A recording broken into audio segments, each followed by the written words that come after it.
Ciao, sono Massimiliano.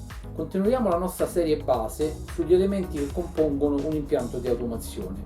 Oggi in particolare vedremo i dispositivi di comando e i dispositivi di sicurezza e segnalazione.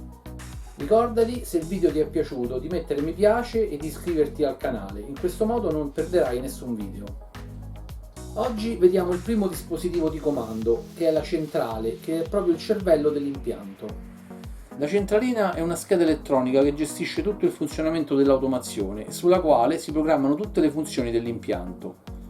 Il cancello scorrevole è generalmente contenuto all'interno del blocco motore, mentre nei cancelli ad ante è montata vicino al cancello dentro una scatola di protezione in plastica.